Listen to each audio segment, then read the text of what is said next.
സിനിമയുടെ വാർത്താ സമ്മേളനത്തിനിടെ body shaming നടത്തിയ വ്ലോഗർക്ക് ചുട്ട മറുപടി നൽകിയിരിക്കുകയാണ് നമ്മുടെ നടി ഗൗരി കിഷൻ. ചിത്രത്തിലെ നടനോട് ബ്ലോഗർ ഗൗരിയുടെ ഭാരം ചോദിക്കുകയാണ്.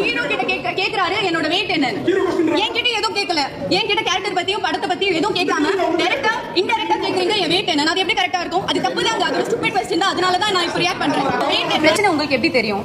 எனக்கு ஹார்மோனல் பிரச்சனை இருக்கு. எனக்கு சார் அது என்ன பத்தி கேட்டா சொன்னா எனக்கு ஒரு ஒபினியன் இருக்காதா? ஆமா, அதுக்கு நான் ஜீரோ சைஸ்ல இருக்கணுமா?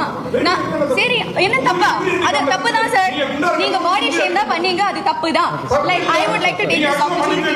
இல்ல അങ്ങനെ തന്നെ മറുപടി കൊടുക്കണം. കാര്യം ഫിലിം പ്രൊമോഷൻ എന്ന് പറഞ്ഞ് വിളിച്ചിട്ട് അവർ ചെയ്യണം എന്താണ്, പേഴ്സണൽ കാര്യങ്ങളിൽ ബോഡി ഷേമിംഗ് നടത്തി അത് വൈറലാകാൻ ശ്രമം. കാര്യം ഇപ്പോൾ ഒരുപാട് നടക്കുന്നുണ്ട് ഫിലിമായിട്ട് ബന്ധപ്പെട്ട് പ്രൊമോഷൻ പരിപാടികൾ യൂട്യൂബ് ചാനൽ വന്നിട്ട്. പക്ഷെ അവിടെ ചോദിക്കുന്നത് സിനിമയെ പറ്റിയല്ല. പലരും ചോദിക്കണം സിനിമയെ പറ്റിയും ചോദിക്കുന്നില്ലേ, ഞങ്ങളുടെ പേഴ്സണൽ കാര്യങ്ങൾ എന്തിനാണ് ചോദിക്കുന്നത്?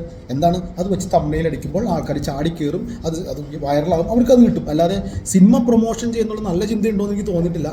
കാര്യം ഇതൊക്കെ ഔട്ടായി തുടങ്ങി. കാര്യം ഇതൊരു സ്റ്റാൻഡേർഡായിട്ട് ഫിലിമായിട്ട് ബന്ധപ്പെട്ട് അവരുടെ കാര്യങ്ങൾ ചോദിച്ച് അത് രസകരമായിട്ട് കൊണ്ടുവരുന്ന പകരം പേഴ്സണൽ കാര്യം ചോദിച്ചാൽ ഇയാൾ കൈ കടന്ന് ഇയാളൊരു ബോഡി ഷെയിം വഴി വണ്ണമൊക്കെ ചോദിച്ചപ്പോൾ അവരുടെ ശരിക്കും കറക്റ്റ് രീതിയിൽ മറുപടി വന്നു. അതാണ് ഗൗരിയുടെ അടിപൊളി കാര്യം. നന്നായിട്ട്